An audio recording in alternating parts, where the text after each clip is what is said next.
Oh my gosh, that music just gets me going. Gets me going on a Thursday, midday here in Hong Kong. So great to see everyone.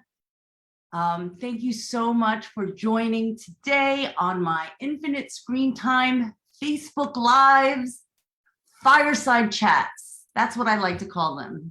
Because there's not many fireside chats here in Hong Kong, because God forbid you had a fire. I mean, there are some houses with fireplaces. It does get cold here.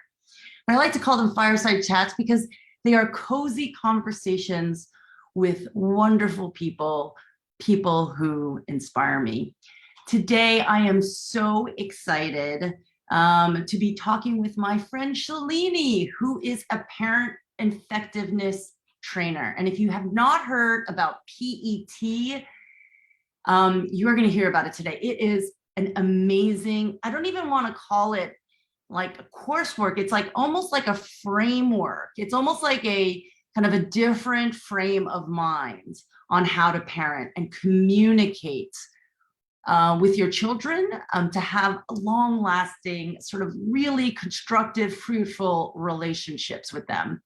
But I'm not gonna get into that now. I just want to first, before introducing Shalini later on, I want to introduce myself. Hello, everyone. Welcome to the Infinite Screen Time channel here. My name is Arcadia. I am a mom of 3 living here in Hong Kong. I am the president and founder of Infinite Screen Time. And you might be like, what is Infinite Screen Time?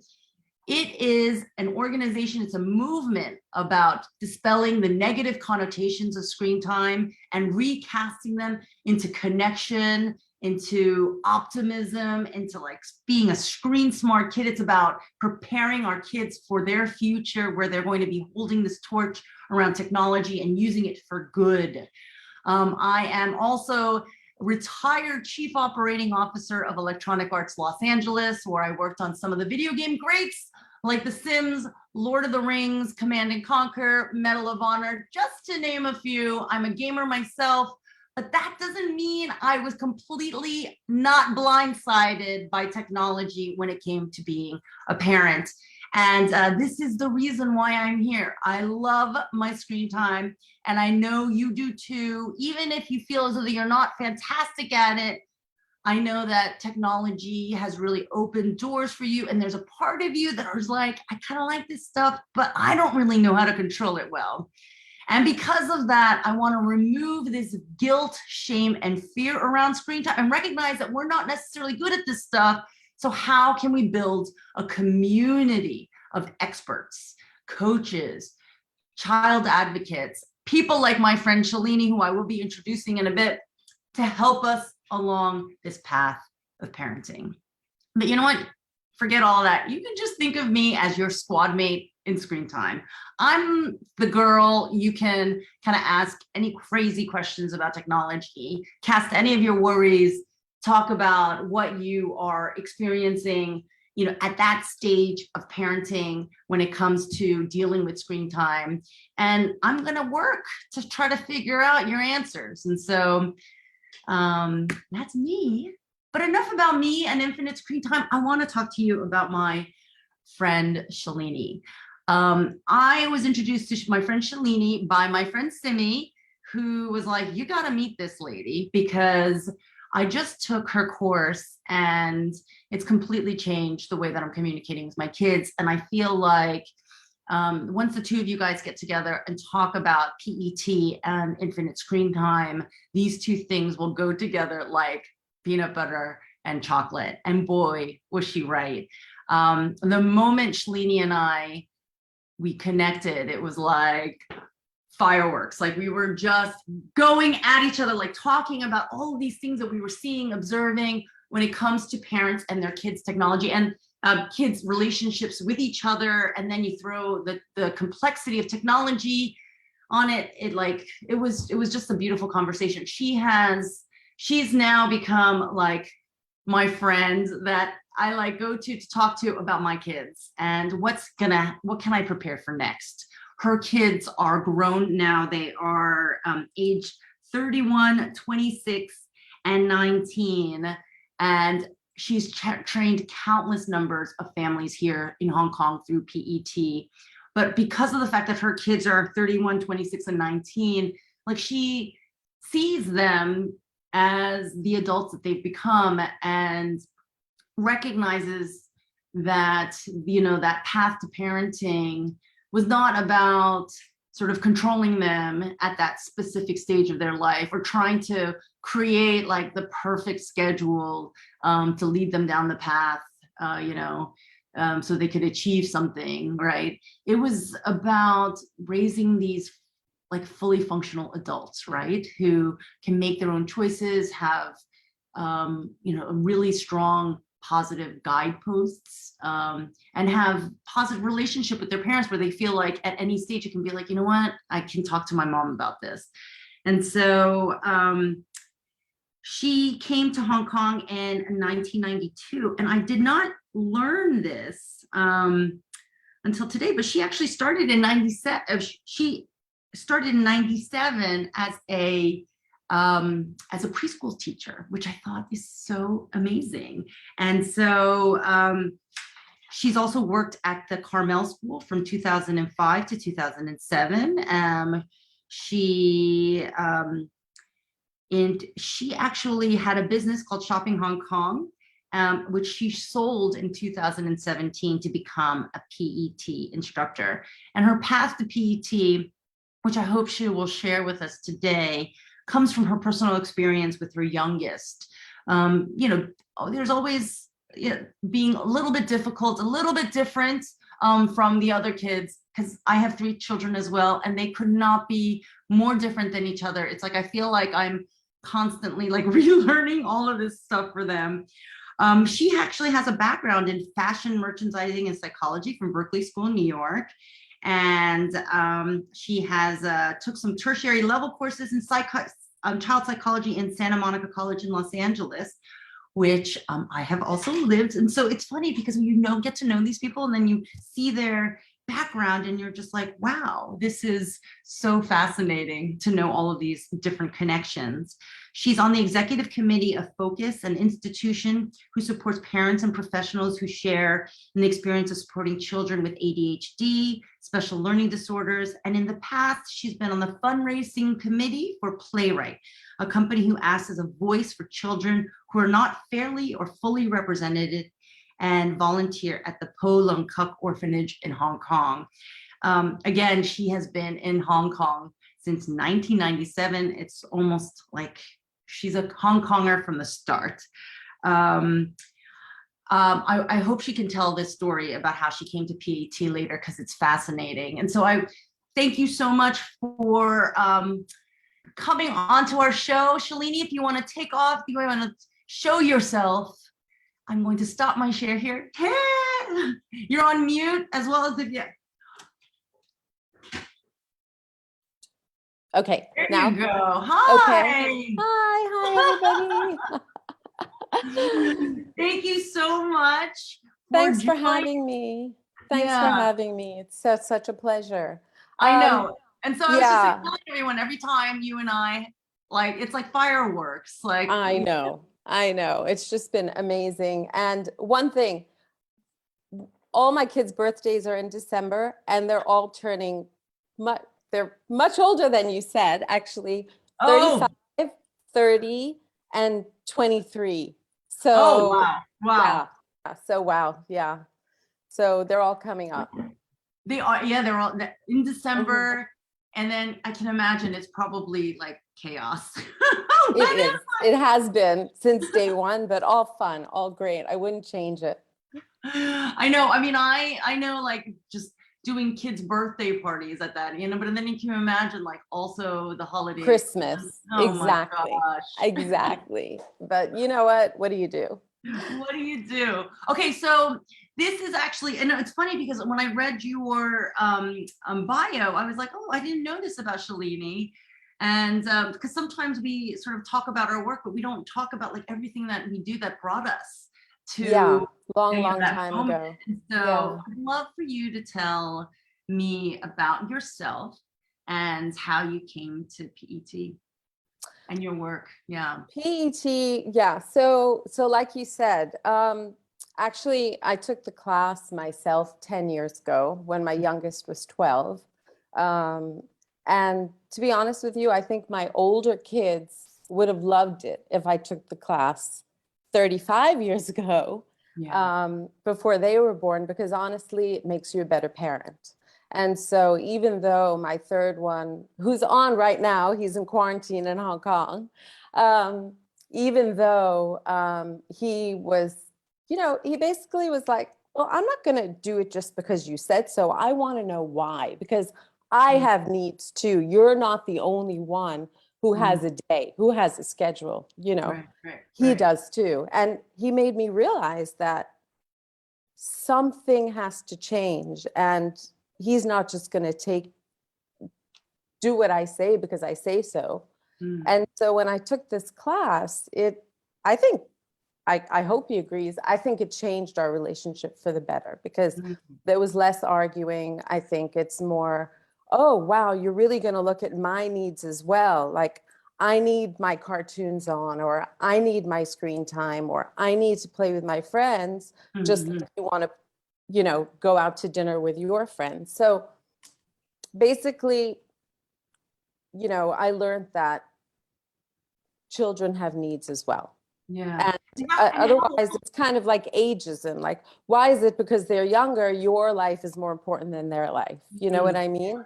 Yeah. So it's a matter of respectful communication, and it works like magic, because the child is like, oh wow, she really understands me, so I'm going to respect her as well. Yeah. You know. And how old was he when you took that first class? He was about 12. I see. So And he was at the age where he was communicating. He could clearly communicate to you. These are these are some struggles, right? Yeah. So one example was basically, he's a mechanical engineer now, and he's really successful. And clearly, a mechanical engineer needs to do experiments and needs to figure out what's happening in the world with, video players and radios and whatever else, and experiment. So there was one example where he used to like to open about 10 cans of soda and mix them all together and see what happens. And I was like, no, you can't do that. You can't. Why? Because you're wasting the soda and you're going to drink like 5 glasses. And so this was an example I actually brought to my PET teacher. And she said, well, Shalini, like, what's the problem? So I don't know. Like, she goes, so he's wasting about 50 Hong Kong dollars. I said, yeah, you're right. And then she said, but he's actually learning and he's doing experiments. So I said, yeah, you're right. So she said, how about telling him he can open 4 cans of Coke or 7-Up or whatever? Yeah. And do his experiments and maybe just drink half a can. How would that work for you? And it worked. So, curiosity, learning, right? This all happens. How else are kids going to learn? When a 2-year-old writes on the draws on the wall, they're curious. They're not doing it because they want to ruin your paint. Yeah. So you have to look at things from a different perspective. And then, I mean, Dr. Thomas Gordon, who's developed this program, Parent Effectiveness Training, says 2 things that sits in my mind. One is, there are no naughty children. They're just children trying to fill their needs, right? Because they all have a need. And the second thing is that parenting is 80% connection and 20% guidance. If you are connected with your children, it's so much easier to guide them because they want to hear you. So if you've ever heard the phrase, if your child likes lizards, learn about lizards, right? Yes. So when you connect with your 2-year-old through bugs or books or Legos or whatever he likes, then when you connect with your teenager through rock music, even if you don't like it, right? Because that's your that's your road into their life. Then when they're older and they're adults and they're going to a party, or they're 18 years old and there's going to be alcohol at a party, you're going to hear about it. Right. Right. Yes. So it moves on. So the Legos and the lizards and the bugs are so important. Right. And if you can realize that, you know. I just put that in the text, right, in our live, which is parenting is 80% connection and 20% guidance. I feel like as parents, we're getting that wrong so much. We're trying to control, like we're saying, like, we know this, it's 80%. We are flipping that around. It's like 80% Exactly. guidance. We're dictating this to you. The 20% is like, yeah, and then here's a little play Here's a area. little me time, right? Here's a little connection time. But we have to flip it around, because if we have the connection time, chances are they'll respect our views enough and our values enough to take them on, right? Right. So yeah, and this is why, Shalini, I love talking with you, because you help, like, you help to sort of really hone in on that end game for parenting, right? Like, there's this phrase that I love, especially when you've got kids who are young, right, at that young toddler stage. I used to, this phrase, and I think one of my girlfriends said this to me, and I was like, oh, I love this phrase. It's just, the days are long, but the years are short, right? yeah. And what you just talked about with your son, he's an engineer now, right? Yeah. But man, those days where he was like mixing all that soda, that was long. Like, you were like, oh my God, this is like driving me nuts. But it's impossible. It's so hard for you to see that greater end game vision that he's going to be an engineer. But now it makes sense, right? Yeah, exactly. So yeah, and I think that I'm sure my older kids were like, whoa, I wish she took this class when we were young, because then she would have been so much more understanding, you know. So it's all about, you know, the journey. Yeah.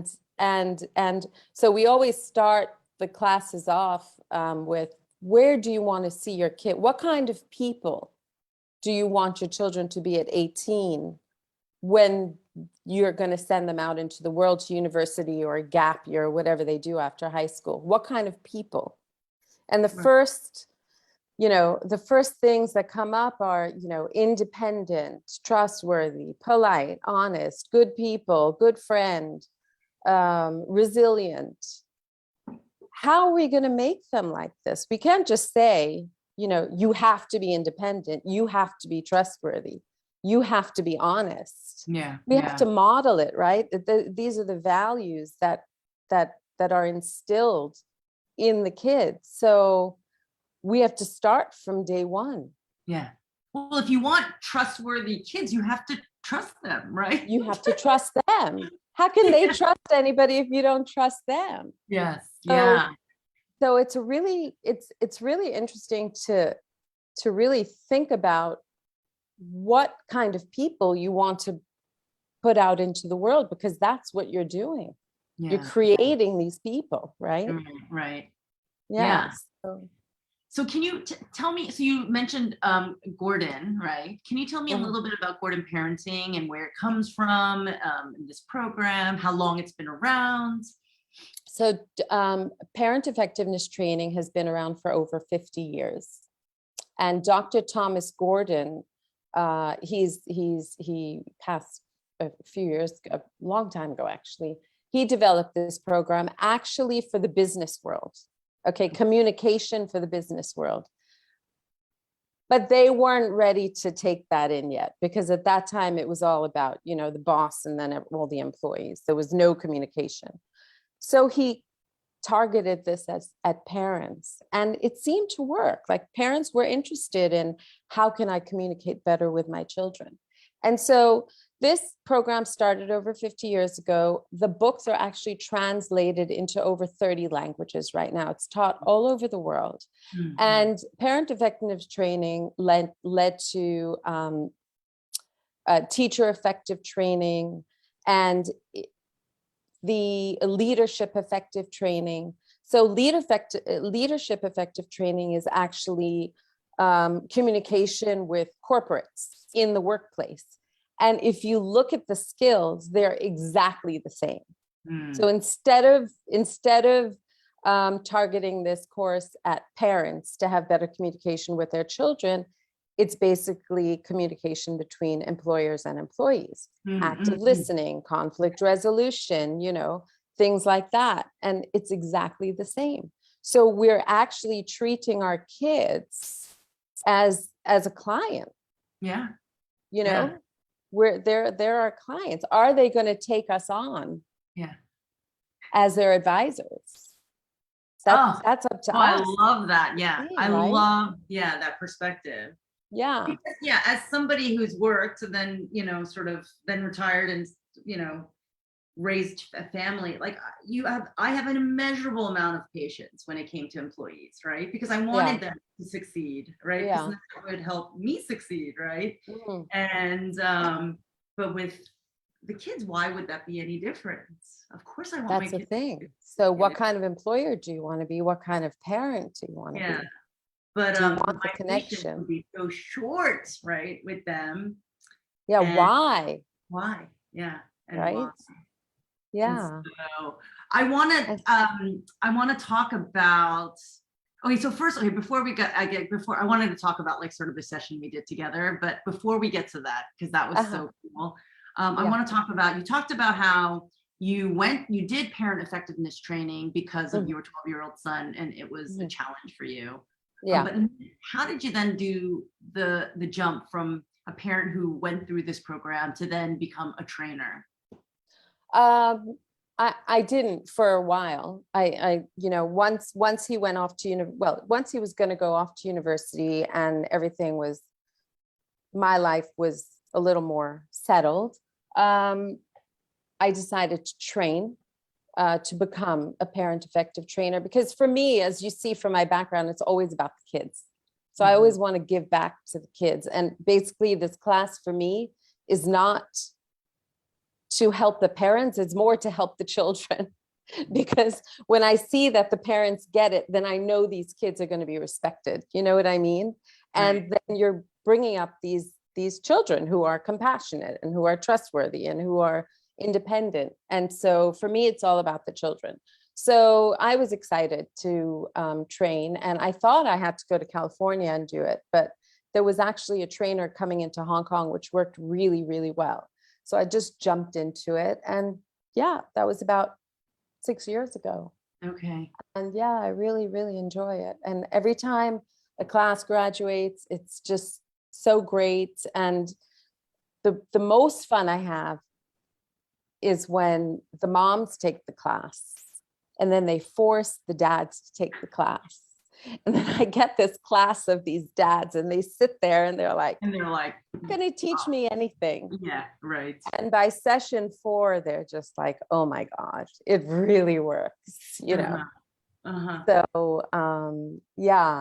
So that's basically. I mean, I think I always had it in the back of my mind that I wanted to do something. I love to teach. I always, just really love to teach, and this is. I found it. I just found what I really, really liked. It's fulfilling. That's awesome. So tell me, for the families that do go through it, what do you find to be the most common stumbling blocks that parents have? In the last 2 years, screen time. Yeah. That's where you come in. I think on the whole, the biggest stumbling blocks are probably, the independence part. Like, it's so hard for me to leave my child to study for that test on her own. It's so hard for me to let her make mistakes if I know I can jump in. But we want to be there, but we want them to kind of solve their own problems. With the skills that they would learn in parent effective training to make the children more independent. Getting both parents on the same page is a huge stumbling block, because in general, it's one parent who takes the class. And then it's really hard for them to get the other parent on board, because it's a big shift in parenting. Yeah. you know, to really understand what these kids, what their needs are. And it's not, I just think it's not natural for us to, I feel like when you see a younger child, you feel like you have all that authority and they don't have any, right? Yeah. So it's just a shift, and it's kind of like, well, now I know, but now my spouse doesn't. So what are we going to do about that? Yeah, you know, I in taking that class with you, or you know, like sort of watching you do your training, I the thing that I really was impressed. I don't, impressed is not the right word. The reason why PET, in my opinion, was so unique, right, in the parenting stuff. It's the focus. While the benefit is for the kid, the focus is on the parent, right? It's like, meaning, like there's this whole part about like how you need to take care of yourself, right? You have needs, your kids have needs, your parents have needs, and we have to figure out where that line is, right? And putting that in that perspective really made me think and pause about like each one of my interactions, or the way, or each their schedules, right? Or like how, like, and how is it satisfying both of those things, right? Not just one person's. So in the class, we have something called 3 kinds of time. And in a nutshell, it's basically, how are you getting time with your children? How are you getting time with your spouse? How are you getting time with your friends? How are your children getting time with their friends? And how are you getting alone time? And so, you know, through the classes, I've actually facilitated a couple to take a trip to Phuket for 3 days. They never knew how they could actually do it. You mean the kids, parents? The parents, because they said, Alone. you know, we have, you know, they had something like 4 children. We haven't had any alone time. It's with each other. We don't know how to do it. We really want to take a trip. And so we kind of put it in the schedule, and it worked. That was one of the biggest, you know, things. And then just small things like, oh, I really need that 20 minutes to meditate. I can't find the time. So we put it in the schedule, and we make sure that they do it. And so we basically say that when your cup is full, you know, when you're satisfied, it's easier to give, right? And we say that also alleviates jealousy between children, because if a child has one-on-one with mom, one-on-one with dad, then their cup is full. Then they're okay if mom or dad are with the baby or with, you know, the other child. So it's really important to, it's basically just being aware, right? And so you put it down, and you put it down on a schedule, and we encourage lots of posters for parents so everybody knows what's happening. So it's really the family interacting with each other and making sure everybody gets their needs met. Yeah. So it's actually so simple, you know. It's actually so simple. It's actually so simple, but so critical. And so and it's a different, that's why I was like, it's not really a training, it's almost like this framework, right? I feel like it's some of these skills are, I mean, a lot of the skills that we teach are basic communication skills that you would read in any communication book. So it's just a matter of, you know, realizing that these skills can help with your communication with your children and strengthen your relationship. Yeah. And so, okay, so I'm going to use this example. So Shalini and I'll tell everyone, so what Shalini was noticing was that in the last 2 years, screen time was one of the big stumbling or areas of conflict, right? That lots of families were experiencing. And it was complicated, meaning it was diverse, right? Like the actual, like it's this video game, or it's this social media thing. And it was like all of these different kind of flavors. And Shalini was like, I kind of don't know much about this, right? I don't know. Yeah, you're saying like, I'm like a technophobe to begin with, right? Yeah. And then, so when we met, we were like, okay, well, maybe I can help, right? And so I participated in the PET. You know, it's funny because I was I was like co-teaching with you, but I was like, oh my gosh, I'm learning so much, right? Well, In so this was I. yeah. So And was it I was, from you. yeah, and it was, and I want to share, okay, that example. I had this moment in your class where I was like, oh, this completely blows my mind, right? And how we're talking about screen time and technology with families. I want to set it up by talking about the actual PET framework on how to communicate with your kids. And so the example that you used, and I'll remember this, when Shalini says she's a technophobe, like she doesn't have slides. She has flipboards with like markers. Okay. And I friends? don't have a virtual background Yeah, either. yeah. So There we go. we tried to get Shalini a virtual background, but I was like, wow, she doesn't really know how to use her but anyway, so she's on this flipboard and she's got the marker and she would write a statement. And this is a statement that your child might say, right? And so, and the exercise was, what's your reaction, right? If your child says this. And the example that I'm going to use that you wrote down was like, I hate Bobby, like my little brother. I hate him. Right. And that's like something I think all of us have heard, right? If you've got multiple kids. I hate, I hate Zoe. Zoe's my youngest. And what's your reaction as a parent? And what's the PET reaction?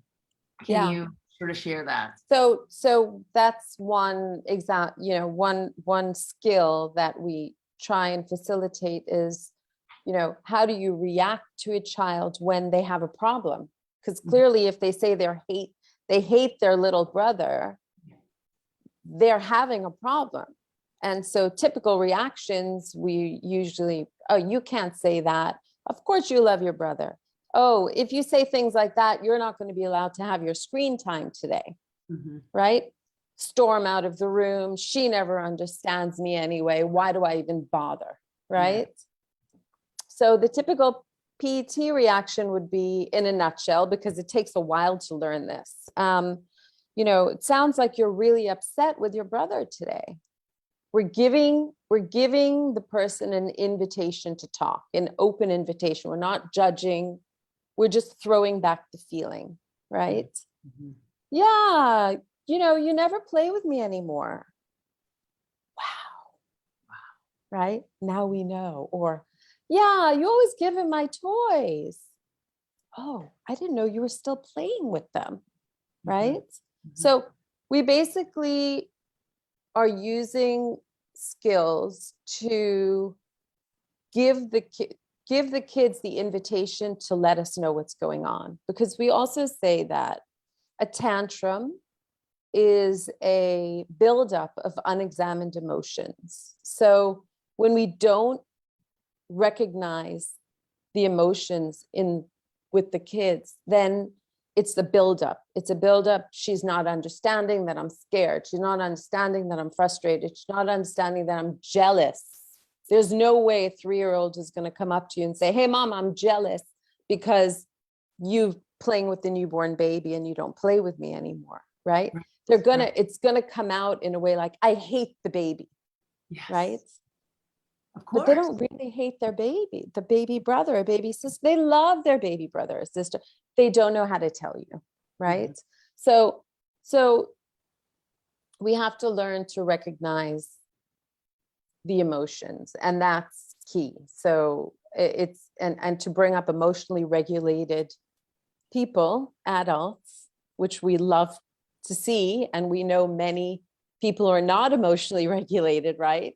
It starts from day one. If you recognize the emotions, and we can teach our kids as they get older to actually try and express their emotions, then it, we bring up much more secure kids, and then we know what's going on, so we can help and fulfill their needs. That's right. And alleviate the jealousy, because then, when there's too much jealousy, then it leads to so many other problems. So chances are, if you see a tantrum, we have to try and recognize where it came from. They're not just trying to irritate you. They're not just trying to make noise while you're on a call, right? There's something going on. There's something going on. Yeah. So, and when it comes to screen time, like you said, I loved the example that you gave about the Right. young child who moved to Hong Kong from the States, I think, Yeah, and he was up at 3 o'clock every night on video games. And so his mom would be really upset. And then finally, I think, did she take PT or did we go through this example in class? I can't remember how we did it. Well, But we realized that it's the only time he could communicate with his friends in the States, right? yeah, So that's so big. yeah. That was a family of mine that had taken my workshop. Fortnite is an F word, right? And she had come in because her son was, playing excessive Fortnite, and she was worried about him, and she caught him a few times playing Fortnite in the middle of the night when he should have been sleeping.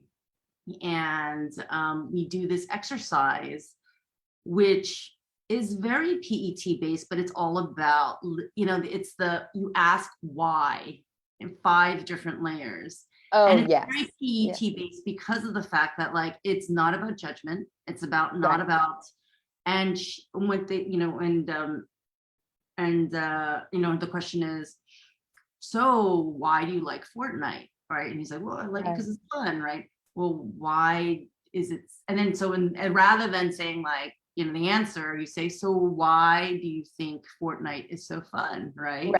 Well, because I can play with my friends. Well, why do you want to play with your friends, right? And he said, because moving here to Hong Kong has been so hard, right?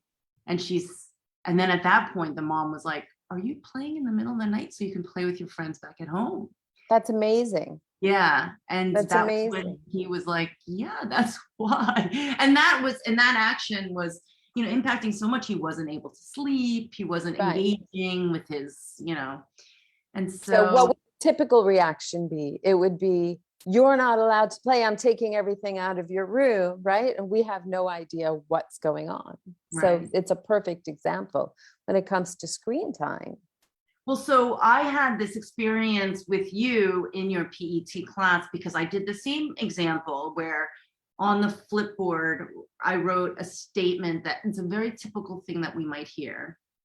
And what's our reaction to it?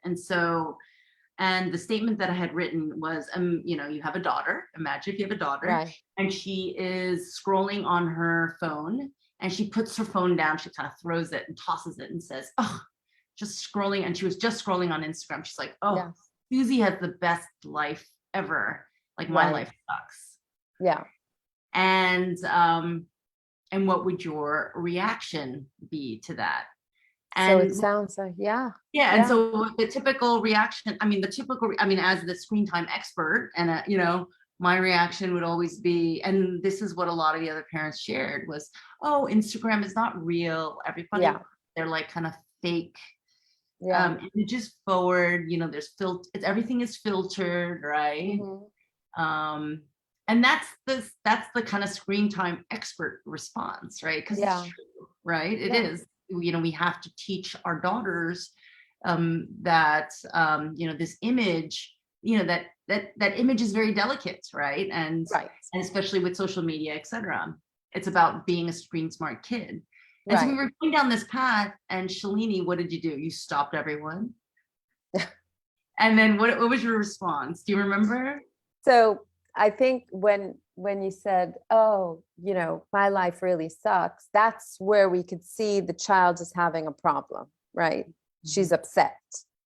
And so instead of saying, oh, don't worry, nobody, everybody just puts on their best on Instagram, we could see that she's having a problem. So, wow, it sounds like you're really not happy right now, or it sounds like you're really frustrated.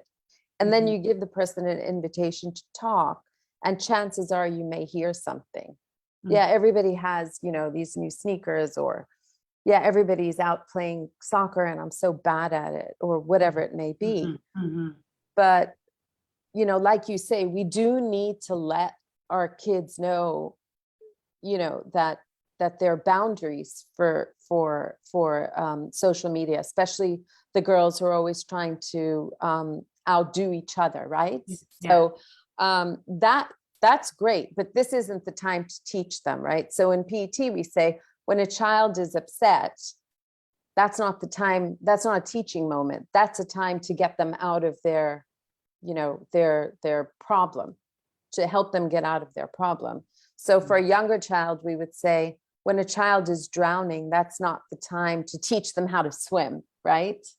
Yeah. The time to teach them how to, so we're going to pull them out of the water to make sure they're safe. And then, a week later, we introduce swimming lessons. So basically, if you see your daughter's really going down this rabbit hole of, oh my God, all my friends do this and my life sucks and I don't have anything and blah, blah, blah. I mean, you basically, that's not the time to say, well, this is what social media is all about, right? Just want to get her out of the problem. And then we can give her a little lesson on, social media. And she'll be, because when your emotions are overtaking your thinking, right? That's, you can't hear logic, right? No, you can't hear logic. So you have to bring it back to balance and then wait for a no problem area. And then you can have those little lessons. So yeah, it's so wise, particularly around the screen time education and challenges, right? And so that's why I'm always encouraging families to ask their kids about their screen time day, like just like school, like just like a normal conversation, right? Because that's where you can be peppering in the conversations about how to be screen smart. But oftentimes we're not having those conversations in that sort of normal way, right? And we're having them when they're in a crisis mode with their screen time, right? Right, because most of our conversations about screen time is negative. It's negative, right? And the funny thing is, I was just thinking that when we actually facilitated the class together was right in the middle of COVID.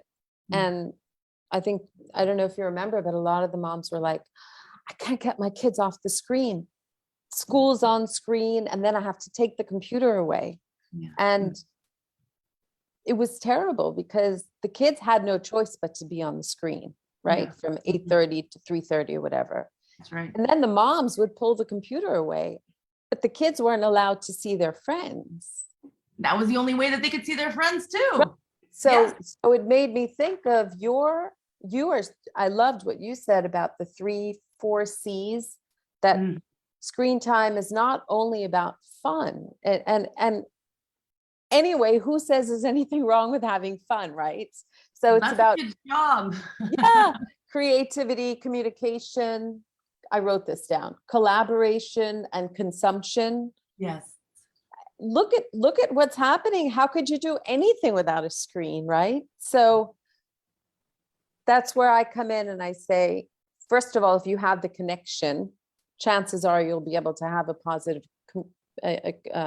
conversation with your child about screen time. And you can use some conflict resolution and figure out, a schedule for screen time, depending on the age and stage of the child. You can figure out, how many hours of video games. When my son was growing up, I would say he wasn't allowed to play anything violent on the weekdays. So weekdays was like the skateboard, Xbox, or whatever he was playing, the sports. And then on the weekends, he was allowed to do a few hours of violent video games. I never liked them. I know you developed them, but I didn't know much about it. I could have taken your class at that time, but I didn't know you. Oh, I wasn't taking that. I was not in that space, right? So I think it's about, seeing, actually having a conversation with your child and saying, okay, what's going on the screen? And what do you need it for? And how long do you think you should be on it for? And how long do you think you should spend on social media? And, when are you going to get your homework done? And so it's basically about, okay, let's make a schedule, rather than you're always on the screen. You don't need to be on the screen, go do something constructive. Well, maybe they're actually, going to save the world because they're doing something really creative on their screen. So it's really about listening and connection. And I think with the COVID crisis, it was really, really hard for kids and really, really hard for families to realize that everything was on screen. Yeah. I mean, for infinite screen time, it really changed the conversation, right?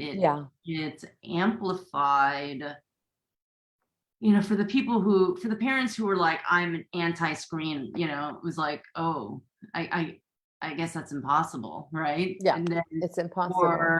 And for a lot of parents who were like, wow, there's a lot of positive things that you can do on the screen. And then there was also the backlash of like, well, then I don't have really good mechanisms, right, on how to establish a balanced, healthy diet of screen time. Right. And because of the fact that so much of the things that we took for granted were just cut off. And so it's really changed the conversation about it. And so it's and I think forever, like it's not going to go back to the way that it was before, right? And so, I mean, the fact that we're having this conversation. I was just going to say that. Look at this. I mean, it's like the Jetsons. So pretty cool. Yeah. Okay, so I have this next thing that we call the lightning round, and it's going to go really fast. I don't know why I call it the lightning round. I just did, and then now it's like stuck. But I ask these sort of 4 sets of questions, for all of my guests, just because it's an interesting way to reflect on our technology. And so, okay, so the first question is, Shalini, what are your personal essential apps on your phone? For me, they're so boring because I don't I don't even have the best phone. Essential apps would be Spotify, Instagram, Facebook, Hong Kong Leave Home Safe, Hong Kong Meter app because I'm always parking my car somewhere. Boring, nothing exciting. But they're all functional essentials. And I know your kids are older now, right? They're old now. But I'm curious about what their essential apps are. So I asked them, and it's really interesting, actually. So for my eldest, who's 35, Spotify, Instagram, Flipboard, Google Pay. I love Flipboard. Pinterest, LinkedIn, and his bank app. And for my daughter, Coinbase, MyFitnessPal, Pure, and Spotify and Instagram. So those match there. And then for my younger one, it's Spotify, Twitter, Snapchat, and something called Skip the Dishes, his food delivery service in Vancouver. So I think the only ones that are constant on all of ours are Spotify. That's interesting. Yeah. So this is an interesting list. I'm kind of tickled that you asked them and they gave you this list, right? I had to ask them. I have no clue. No, but what it demonstrates, it shows is their different set of values, right? And their commonalities too, right? Yeah. And so they have different interests, they have different things that they're focused on, and and this is part of the reason why I do this lightning round is that we are the apps that are on our phone. It's it can be. It's one of the little points of reflection, right? They say you are what you eat, But maybe the apps they tell us a lot about our personalities and what our interests are. I think I need to get a better phone so I can download more apps. I'll take you shopping with me. No, but I think you're still gonna go back to the meter app. Writing things down, What is the last thing or skill that you have learned? Actually, most recently, I haven't learned it perfectly well, but I've I'm learning how to meditate Mhm. and chant. And I find it really interesting. And one of the reasons I find it really interesting, it's nothing like major. I'm not a very religious person, but it's more spiritual. And it's all about mindfulness and awareness. And Mhm. I think that I've realized that mindfulness goes hand in hand with psychology, and Mhm. psychology goes hand in hand with PET, even Yeah. though I'm not a psychologist. My daughter is actually, she's a clinical psychologist. Um, but I think that it's all about awareness. And Mhm. so I think it's key to be aware, because it makes you a better person. Yeah. Yeah. And you're not always, I mean, be aware, live in the present. Don't worry about the future. Mm. Nothing you can do about the past, and just move forward, right? Yeah. And Yeah. so I think that where it comes to parenting, I think it's really key to be aware of where you're at with your children now, because it's, I hear a lot of parents say, oh my gosh, I can't wait till they get older, or I can't wait till they go to university. Mm. Honestly, I don't think I ever said that, because my whole being was about having children. Yeah. Yeah. And I feel like you really need to appreciate the time, no matter what age and stage, because it's going to go, Yeah. right? It goes Mhm. by so fast, like you said. The years go by so fast. So yeah, Me too. my Yeah. latest skill is trying to learn more about meditation and chanting. And a friend of mine has written a book on Buddhism, and so it's just living life aware, being Mhm. aware. Yeah. Yeah, yeah, Okay. nothing So major. Yeah, thank you for sharing. I like asking that question, because we are sensible human beings, constantly learning, no matter what, yeah, even if we're not yeah. aware of it. And so, okay, so then this is a rubric that I use in infinite screen time. It's something that I made up, um, but it's quite fun. It's intended to be fun, about Okay. how our relationship with technology in relative terms with our kids. And so Hmm. imagine like a quadrant, right? Like, Hmm. right? And you are a low tech person or a high tech person, and then your children are either a low tech person or a high tech person. And so which quadrant are you and your family? And I illustrated it with different cartoons. And so if your kids are low tech and you are low tech, then you are the Flintstones. And actually these cartoons will make sense for you because you grew up in Chicago, Of right? course. In New York, in New In York, York and New York, waiting right? for the Flintstones to come on Come once a on, week right, or something right, like that. Yeah. exactly. And so if you are a high-tech parent and you have high-tech kids, and the way you relate to each other, then you are the Jetsons. Um, if you are a low-tech parent and with high-tech kids, then you are the Simpsons. So your kids Okay. are more clever than you, like Bart Simpson is more clever than Correct. Homer.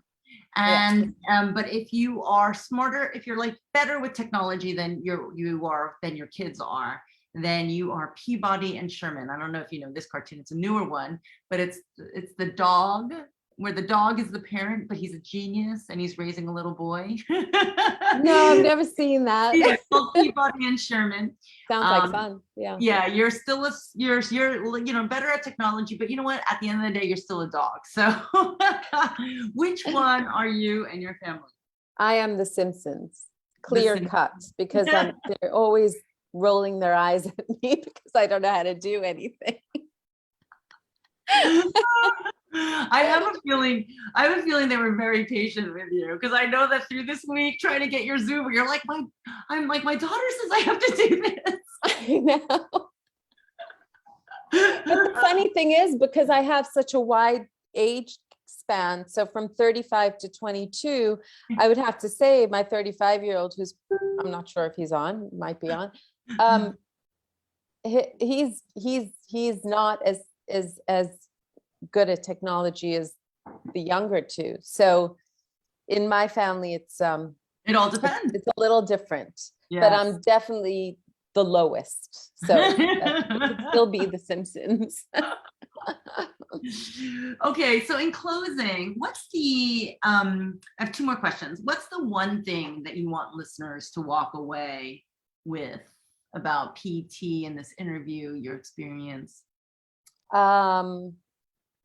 Definitely that children have needs too, right? So there are no naughty children. They're only children trying to meet their needs. And I think if we ingrain this in ourselves, then we won't get so frustrated when our kids are throwing tantrums, or, you know, they're just doing things that frustrate us, but we don't know why.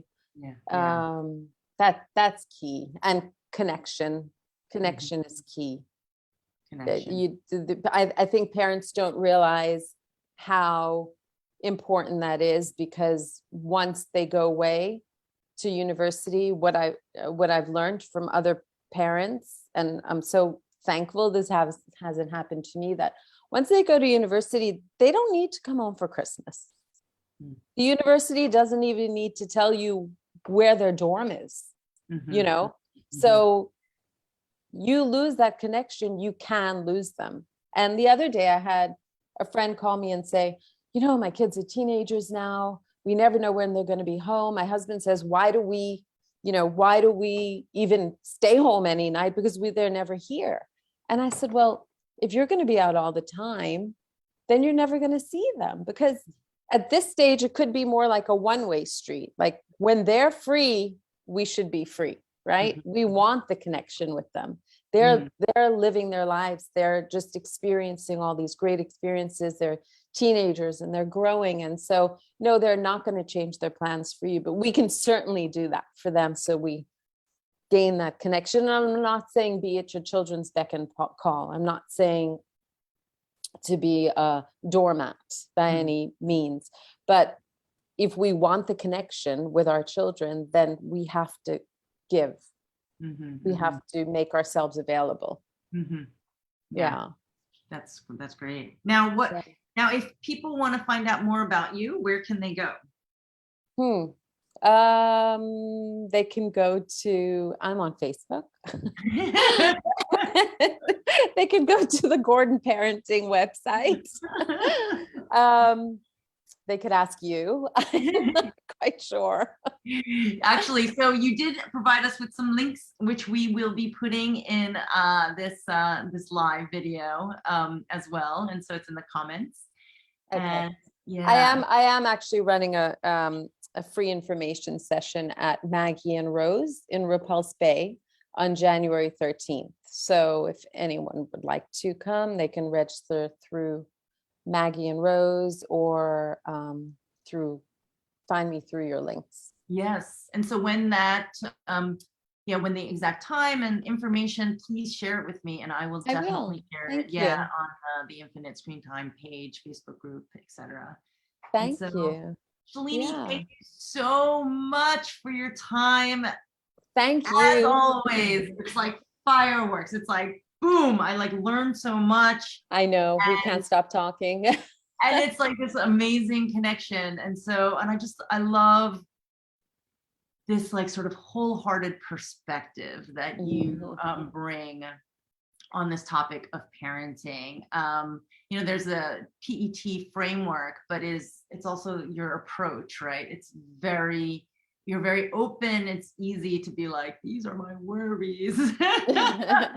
I know that I have talked to you for many, many hours about like my son and what's going on with him. And so it's thank you so much for sharing your gift and your experience. Thank you. Yeah. So, all right, I'm going to share my screen and get back and tell you about what's happening next. Again, I'm your squad mate in Screentime. Hold on, let me make sure. Yes, and if you are interested in joining my mailing list, please hop over to infinitescreentime.com. I do a bi-week, like a sort of every other week newsletter, about information about, I recently wrote about Squid Game. I talked about Facebook and all the information that they're hiding. I am working on doing a little write-up about TikTok, which is very popular, obviously.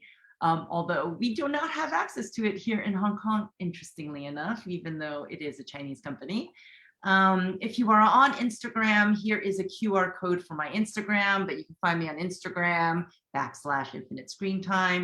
And I have this great Facebook group. Shalini, are you part of my Facebook group? I think so. Yes. I hope so. Yes, yeah.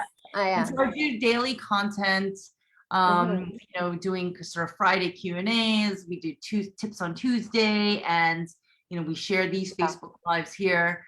It's a really wonderful group. I'm trying to. You also do Mindfulness Mondays, right? That's right, where I Yeah. remind everyone to be, sort of think about like how to be purposeful on their screen time. There you go. Yeah, and experts like Shalini are there too. And it's what I love about it is that you can ask any question and people will be like, oh, these are my thoughts, etc.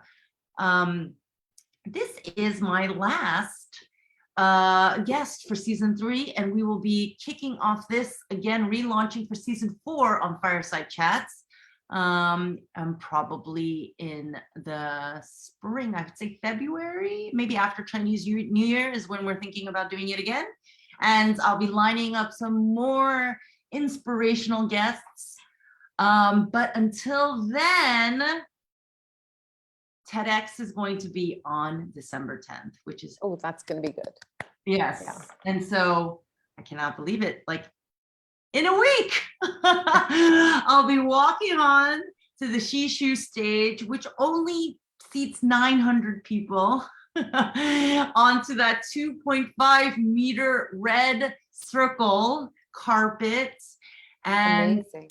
Giving my talk for TEDx. It'll be immortalized on YouTube. And it is from now until then, it is work, rehearsals, work, etc. So very exciting. And yeah, it's been really, really fascinating. So in fact, this morning, if you read SCMP, there is a feature there on me and what I be talking about, which is pretty exciting. My husband just forwarded, he's like, I just saw you on SCMP. I was like, whoa, that's cool. Very cool. And so again, thank you very much, Shalini, for joining me today. Thank you. It was so much fun. Yeah. And we'll have to figure out more opportunities to have conversations on other 100%. topics. Yeah. 100%. So, yes. Yeah. Thank you so much, everyone, for joining in. I think at one point we had about like 12 people looking, so which is really cool. And so, but of course, afterwards, my last talk, I think, is already up to like 800 views, which is pretty. Oh my goodness. Yeah. That's a lot. So, but I think this one is even more, because what happens is when people feel like, oh, I really learned something, they share it. They share it on their friends. And so last week's talk was shared maybe 60 times. And so, and that's how this information gets disseminated. And so again, thank you very much. Thanks for everybody for watching. Bye. And see you soon. Bye. Bye.